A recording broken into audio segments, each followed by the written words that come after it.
True crimers, welcome to Break the Case. I'm your host. I'm Jen Coffindaffer. Thanks for being with us this morning, 8 a.m. for the morning report.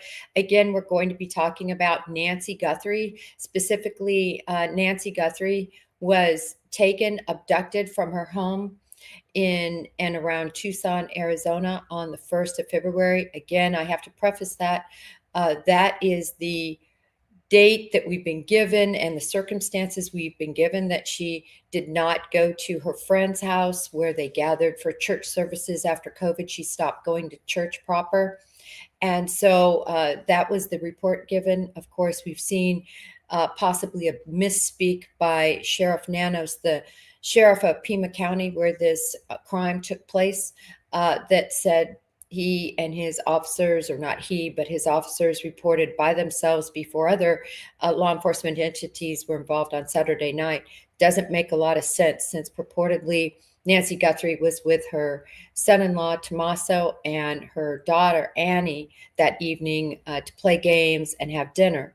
So nevertheless, I always have to preface that, because I keep wondering if we're going to hear about any sort of call out or anything by a neighbor that maybe somebody actually went out there on Saturday or went someplace on Saturday thinking they were reporting to her house. Nevertheless, I'm going to leave it there until we get edification from the sheriff. But I am so excited about today's show because I found what I'm calling a sister case. And when I say a sister case, I mean a case that so matches in a lot of ways the facts and circumstances in this case. I was cutting this up last night with a good friend of mine. He was and still is 40 years in law enforcement, homicide crime scene specialist, and also a behavioral analysis entity or person. We've actually had him on the show. He's a friend of the show, and we were cutting this up. And tell you what, I'm such a believer in Occam's razor. Occam's razor, and this is the way, really went through my career. Occam's razor, meaning the simplest solution is usually the solution. And this isn't just in law enforcement, everyone. This is used in science. This is used in medicine, that when you really follow the facts and go down the details you have, it will lead you to the solution of what is wrong or what occurred. When you stop veering off into nutty conspiracy theories and into other tracks that aren't as direct of line to the crime, oftentimes it's just a rabbit hole. Now, having said that, there are absolute outliers. And one of the biggest outliers was the Brian Koberger case, right? And Occam's razor thought process when going into the case would have been, oh, it was somebody close. It was somebody that they knew. It was somebody that they had a beef with. It was somebody that was involved in narcotic trafficking or something like that. You might go to those initial thoughts, and I'm sure law enforcement did. And then as they ruled them out, it kept moving outside. And of course, the knife sheath was the big break in that case, and it was huge. I've always said, I'm not sure Brian Koberger would have been convicted without the knife sheath. Yes, they would have had all the video imagery. They would have had all of his background, which likely they wouldn't have been able to get in a court of law. They would have had his strange behavior on the arrest. They would have had a lot of information, but without that DNA, I'm not sure they make the case. So nevertheless, we're going to talk about some Occam's razor theories in this case, and then I'm going to get to the sister case. And to me, last night, I was like, whoa, whoa, whoa, this is so similar that I need to at least consider it. Believe me, we'll get into that. So let's talk Occam's razor. Well, actually, before I do that, I want to quickly talk about these searches that are being done. I'm such a huge advocate of private citizens searching, particularly when a crime scene has been released, when search efforts by law enforcement have stopped. There's just no downside to it, kind of no downside. Listen, I was disappointed when I saw the pictures of these searchers that should know better. Everyone should have on gloves. You just should. Um, Oftentimes, searchers find evidence of crimes that don't even have to do with the crime they're looking for. And so to touch and move things without gloves on is terrible. And to touch and move things at all is terrible. Whenever a searcher finds something, a civilian searcher, you leave it there in place.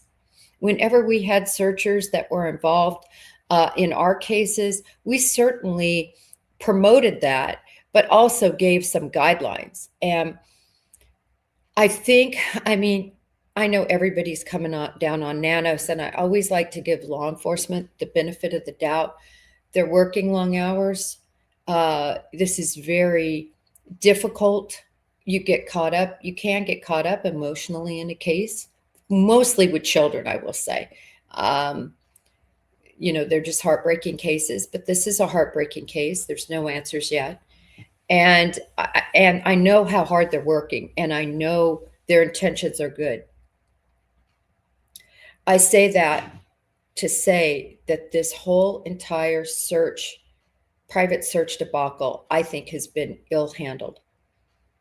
A proper way to handle this is to have a meeting at the sheriff's office. Don't have it publicized. It didn't need to be publicized. Don't allow cameras. Don't allow cell phones in.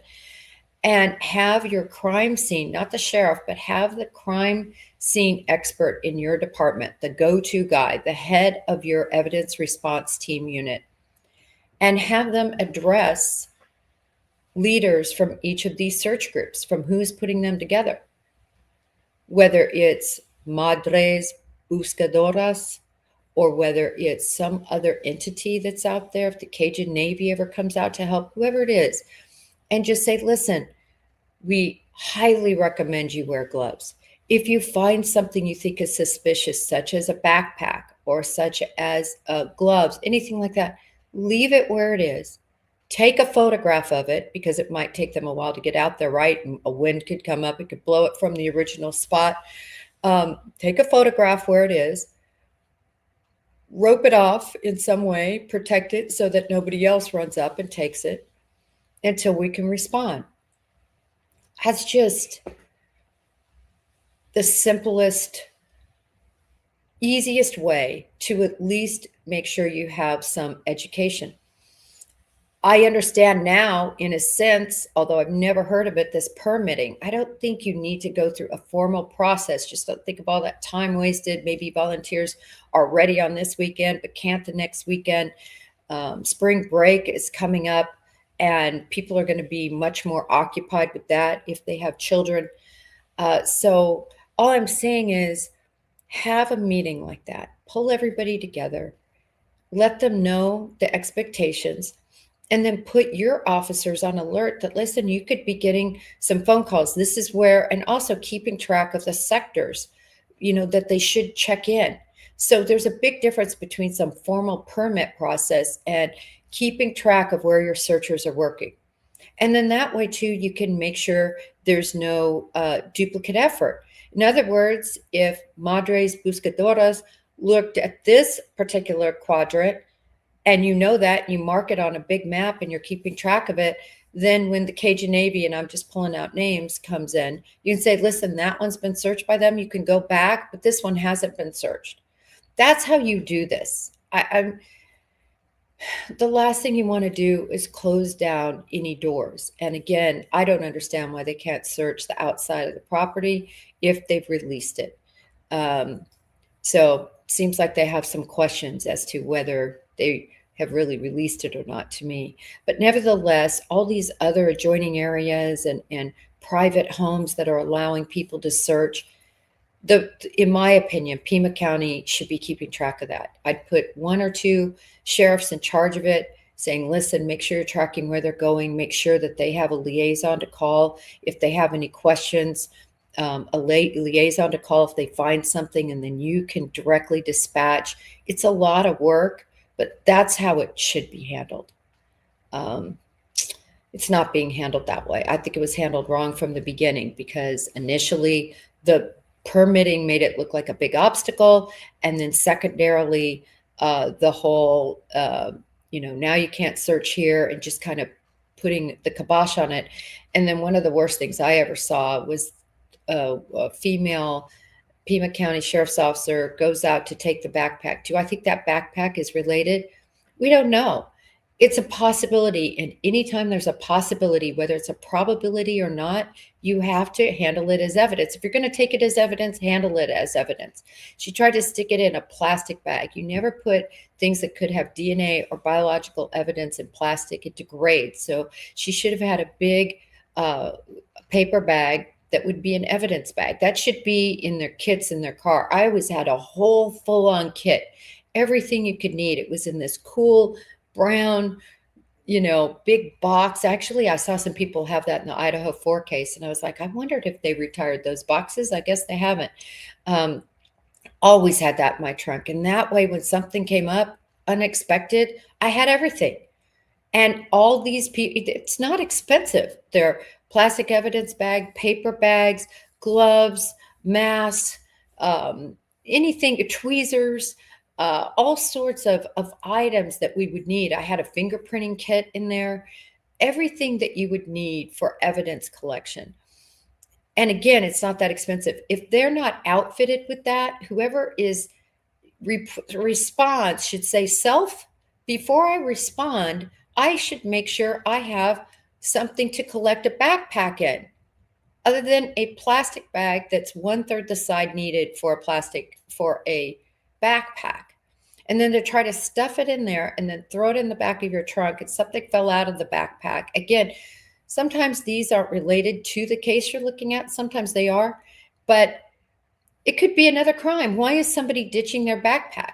There's a lot of illegal aliens that are crossing in and around this area that could be, in this area. Was it, ditched pursuant to that? I don't know. None of us know, but it's not normal to try to ditch your backpack.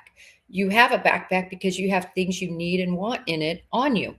So I think the fact that they just found a ditched backpack, in my view, is significant. So handle it correctly. That officer needs to go back to evidence collection. They need to be remediated. In the Bureau, when we had somebody that had an issue, whether it was on interviewing skills, something like that, they got talked to and they got remediated, and you went over it with them again.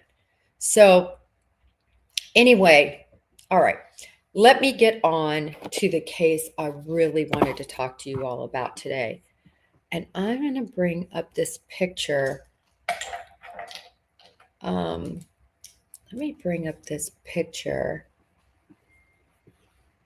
Give me 1 second here. And thank you, Rockman23, for joining, becoming a member. I want to bring up this picture right here. I want you to look at the lower right-hand side as you're looking at this picture. This woman's name, well, let me tell you about this case. This woman pictured here, and this is her family. She was 80 years old. She was at home. It was 5 o'clock in the evening when another individual who had stolen a church van, it just out of the blue, for no particular reason, broke down by this woman's house. Near enough to this woman's house that the perpetrator who stole the van could walk to this woman's house. This bad guy, who had a long rap sheet for burglaries and vehicle thefts, that was what he did normally, burglaries and vehicle thefts. He went to her house to steal a car because now he had no transportation. The car he stole broke down. And he went in there, and I'm sure totally terrorized this woman because he was in there an hour. We keep asking, What in the world did this perpetrator do in that house for 40 minutes, 30 minutes, whatever time frame you want to give it? Because he had to have time from when he dismantled, meaning in Nancy Guthrie's case, dismantled the Nest camera. He had to have some time there before her watch disconnected. But let's just use the figure 30 to 40 minutes because I think that that's reasonable. What did he do? That's what everybody keeps asking. What did he do in there? Well, I'm going to tell you what this guy did in this 80-year-old woman's house once he broke in. He ate some pizza. He went around the house and stole some small items. And he forced her to give him her ATM details so that he could further steal from her. Now, this is where this case took a despicable turn. A despicable turn like what happened in Nancy Guthrie's case. A guy that was just your normal burglar, not a good one, got caught all the time. Your run-of-the-mill car thief, not a good one, got caught all the time. Decided in this case, because he didn't hit a house with nobody home, he decided after spending from 5 p.m. till about 6 p.m. at night at her house, eating, terrorizing her. I can only imagine how this poor woman felt. Let me show you a picture of bad guy here. He decided to abduct her. Now, this was completely off of his MO. Nothing he had ever done before was abduct anyone, much less an 80-year-old woman. He then forces her to, provide keys and everything, and they get in her vehicle and they depart. Now, they go on kind of a driving odyssey through multiple counties. They even crossed state lines, which, you got it, made this a federal offense. They crossed state lines and this all occurred in South Carolina. They went to North Carolina. Big mistake for this loser, because now you're in federal jurisdiction. So he takes this 80-year-old woman, crosses state lines, and this bungling fool got caught on video. And this happened about 5 years ago. He got caught on video having her go to the back seat. Then he goes behind, I believe it was a grocery store, and he decides it's a good idea to put his gun in the back of her head and blow her head off. By the way, he stole her gun while he was there, in addition to other items. She actually had a gun for protection against people like this guy. How did they link him to the crime? Well, a couple of things. First of all, that van that he stole had his DNA all over it, and it was abandoned near her house. Second of all, as I'm sure many of you guessed, while he's eating pizza in her house, he left his DNA on the pizza. I was wondering in this case, and I wondered it from the beginning, and I'll tell you why. It wasn't this case that made me think of this. It was actually the case of the Tate LaBianca Folger murders, Charles Manson murders. He didn't kill anybody, but he had all sorts of kind of drugged, crazed lunatics that were part of his quote-unquote family of wayward hippies go in and just brutalize these people with knives, and just terrible. For those of you who have never followed those murders, those were murders I followed when I was a kid. Read books about them, helter skelter. Anyway, I guess I've just always been interested in crime. And what they did at the LaBianca house was, after they murdered, 17, something like that. I think it was more than that. I think the stab wounds that Leslie Van Houten did was 16. but there were multiple others that other people who were there, they stabbed them mercilessly, cut them all up, wrote on the walls with their blood. But then they ate. They ate. They stole their food and they ate it. They sat down and ate it after the murders. And when I thought about the long time that the person in the Nancy Guthrie, I'm calling him Porch Guy, and there might be others, still not convinced they're not others. But going back to this Occam's razor type theory, let's just say for the purpose of this conversation that it's Occam's razor, that it's truly just Porch Guy.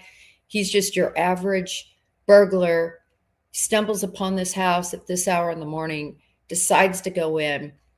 And what is he doing there? Of course, my mind immediately went to the worst, because that's what my experience tells me when you spend that type of crime in there. And believe me, these perpetrators, they don't care whether you're 84 years old, to harm you in a very physical, disgusting way. So my mind, of course, went there. We don't know, though. There's nothing to tell us that. We know there's DNA. We know it's mixed DNA, but we don't know anything about what kind it is.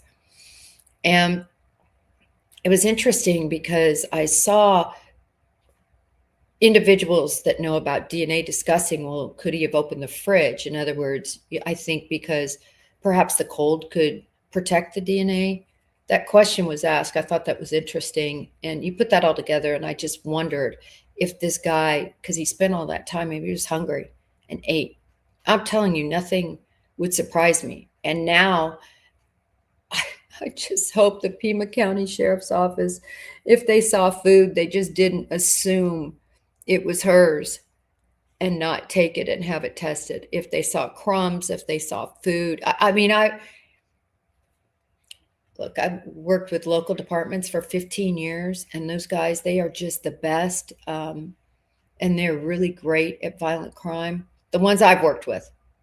But this situation, I keep wondering, were there crumbs? Did this guy eat? Did Porch Guy eat in there? This guy ate in there. He was hungry. It's a possibility. And I just wonder if they collected the possible food, or did they just assume it was Nancy's or somebody else's or something like that. Nevertheless, I want to keep up with what happens here. So they have all this evidence from the van that connects him. And after he shoots her, they end up identifying him and issuing an arrest warrant, making it well known he's wanted, and he actually turns himself in. But within very short order, they identified him. I think it was less than 2 days. They identified him, and by the third day, I believe they had him in custody. And this is her. Heartbreaking case. And I just couldn't help but notice a lot of similarities. But I want to talk about the things that are absolutely not similar. First of all, one of the things that isn't similar is Miss Elvington. That was her name, Marianne Elvington. Marianne Elvington is your average middle-class grandma from an average middle-class family. She didn't have a famous daughter. And I think to overlook the fact that Savannah Guthrie is part of this case and was her daughter and was so well known would be remiss, and worth $40 million. I think that would all be remiss to overlook that. Oh, I wanted to say another thing that's alike, though, before I get in. There was no ransom. He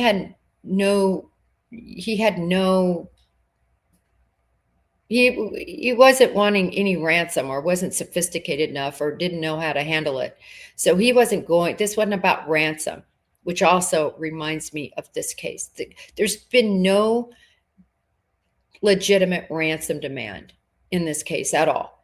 So whoever took her, money was not the reason. So that's off the table. A ransom demand is off the table. And that I found interesting in this too. Why did this guy take her, you might ask? Well, apparently he didn't know what to do with her. That's literally the reason. He didn't know what else to do with her, so he took her. So let's get back again, though, to the differences. Average family. Let's talk about the time. And we'll talk about the perpetrator. The time is off. The time is what I talked about earlier, saying that most burglaries take place in the day. Carjackings take place in the day. Car thefts take place in the day. Why? First of all, they want to be able to see what they're doing, and what sticks out to them is being vulnerable to steal. Second of all, you can commit a lot of crimes in homes in the days because people work and they're not there. So that's why people commit crimes like this, burglaries and so forth in the day. Burglars truly don't want to get caught. They don't want anybody to see them. And that's the last thing on their mind is wanting to have a confrontation. They don't want to have a confrontation. Let's go back, though, to things that aren't, again, we're on what is not in line. Nobody famous, the time of day, the perpetrator. Obviously, this is a black male. In the picture of Porch Guy is not a black male. We don't know what ethnicity he is. He could be white, could be Latin, could be Italian, could be Middle Eastern. We don't know. But we know he is not dark-skinned. There's a lot of Hispanic people, by the way, that are really dark-skinned. He does not look dark-skinned to me. So a lighter skin, like I'm a lighter skin Hispanic, even though I'm, all but my 18th American Indian, I'm 100% Hispanic. But my family is from Spain, with the blonde hair and the green eyes. So that's, there's all sorts of skin color, but I think it's clear that we're not talking about a black male, that Porch Guy is not a black male. So that's a big difference. In addition, this guy was really a bungling idiot, right? He wasn't masked. He wasn't covered head to toe. He wasn't, this guy, by the way, his name's Dominic Brandon. Dominic Brandon was not prepared to confront an 80-year-old woman in this house. He thought he was just going to go in and steal her car and that there wasn't going to be a confrontation, but there was.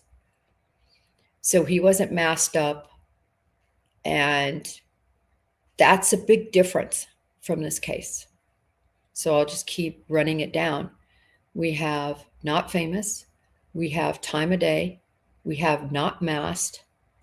And another big thing here, I think, is that in this case, this was truly a crime of opportunity, meaning, but for that van that he stole previously, the church van, breaking down and him being in close proximity to Miss Elvington's house, he's not going into this house. If the van stayed working, who knows where he would end up? Who knows what his ultimate destination was? But it wouldn't have been at Miss Elvington's house. So this was a horrible, opportunistic type situation that circumstances put him in her house, near her house, and he wanted a car. And you add that all together. That's so different from Nancy's case. We don't know about any vehicle breaking down in that area, any happenstance or a situation that just occurred that caused this, meaning this Nancy Guthrie's house to be broken into. In Nancy Guthrie's case, in my opinion, it seems so much more purposeful, everyone.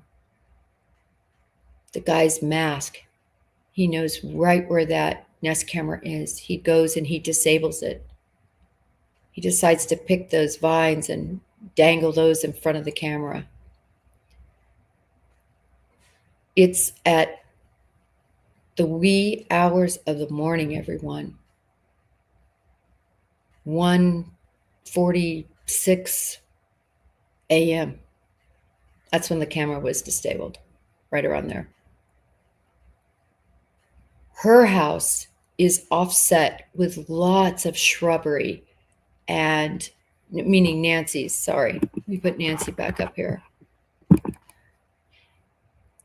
You would have to know where you're going. She lived in a neighborhood that was a labyrinth of roads intersecting in and out, many ways to get in and out. Why did he pass up all the other houses? Hers had a camera. This seemed much more targeted than just a situation of, dang, I'm here, I need a car, I'm going to break in. He didn't steal a car. In the case of Nancy, he had a car. He didn't carry her across the desert. There's a car waiting there. And I think he put her in the trunk. I think he hooded her up and put her in the trunk.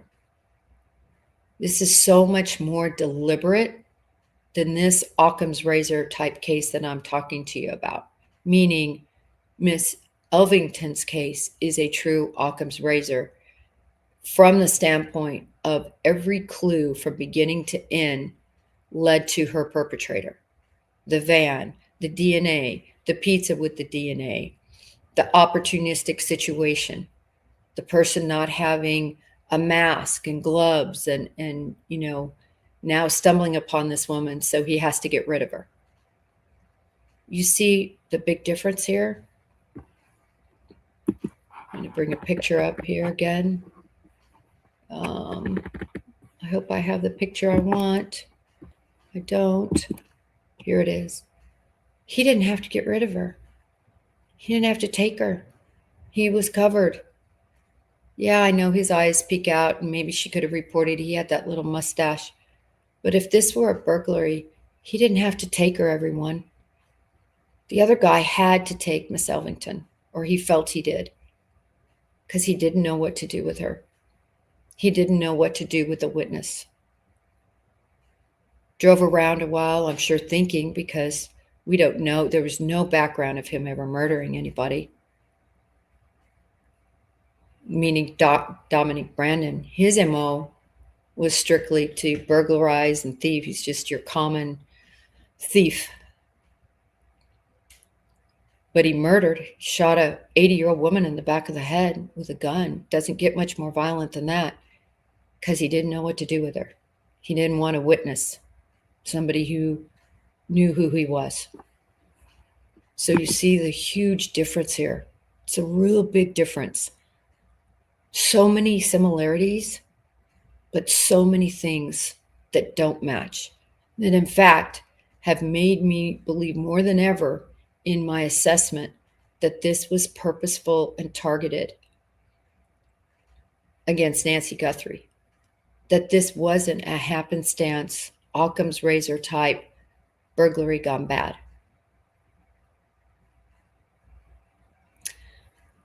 Thankfully, he was convicted. He was tried federally. In fact, his appeal just came through not too long ago. I think it was 2025. He lost his appeal. He's serving 2 life sentences.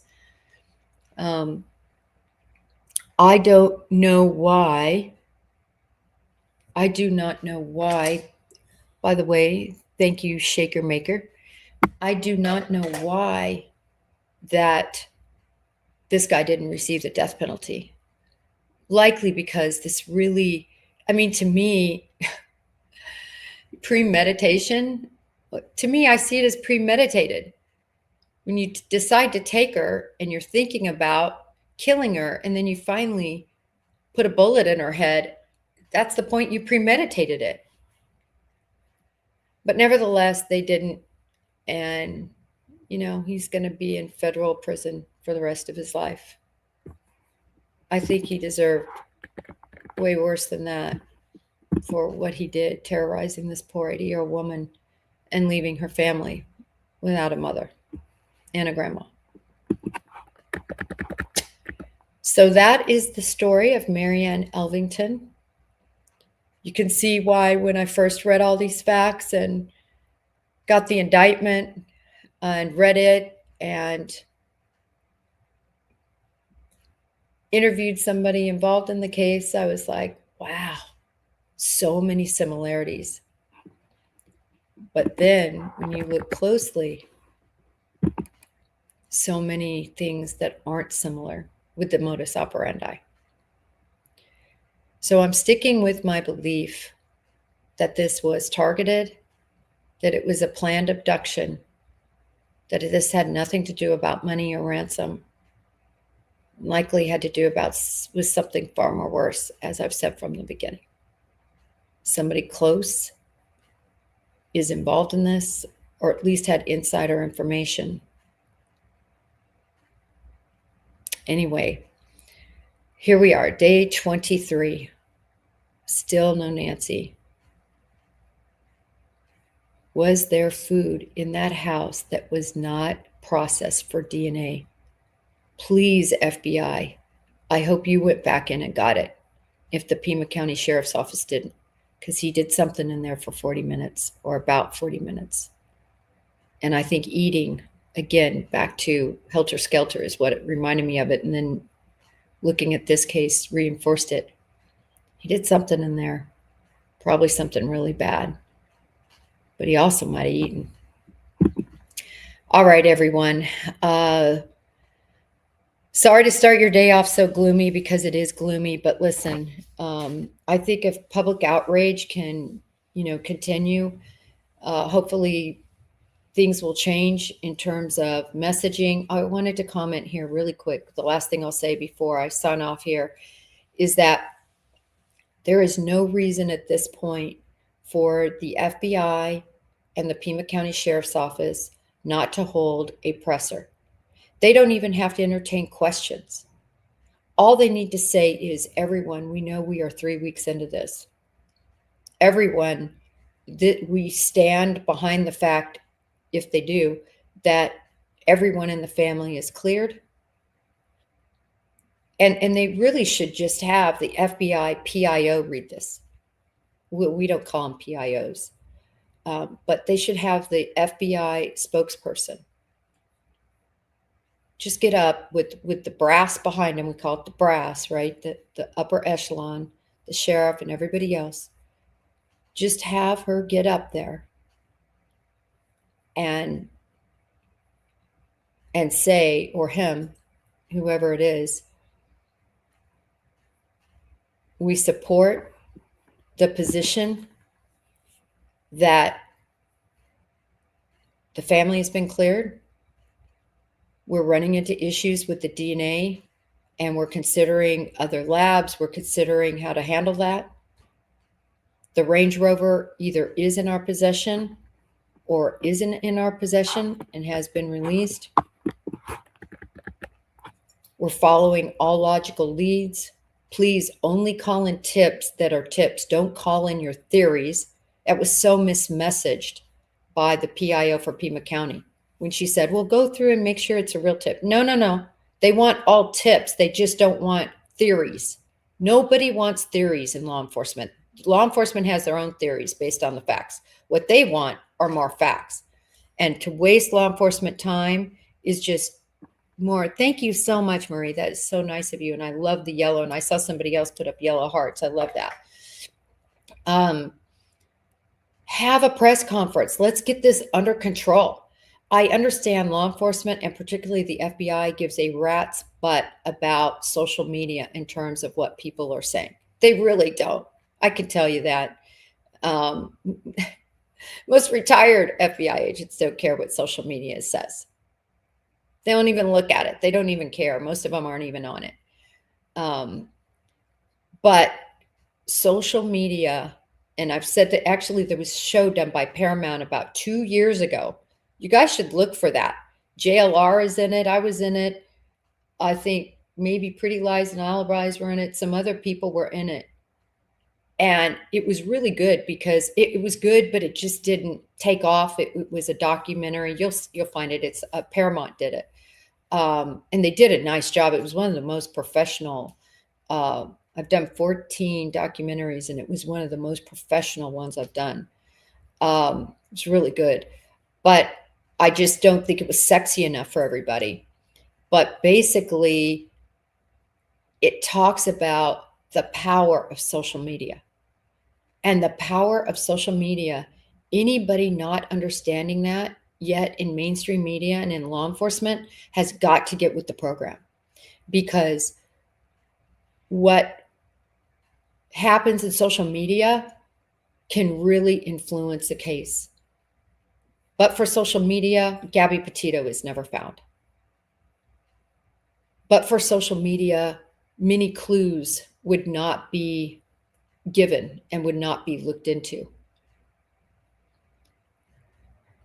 But for social media, we wouldn't know that that individual tossed that backpack in and something fell out of it, something that could be important. But thank goodness they were there so somebody can go back on that road where she parked and pick it up in case it ends up being important. I could go on and on. I think sleuths, I think social media are the future.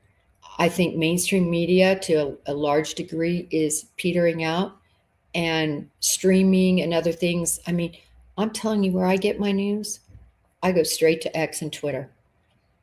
And because I know that's the first place I'm going to find it. Yes, do I know a lot through mainstream media because there's bulletins that mainstream media get before anybody else gets them. So a lot I do get from that mainstream media connection that police have with mainstream media that they're not going to have with social media, maybe ever. But it needs to work in concert with one another. All right, everyone.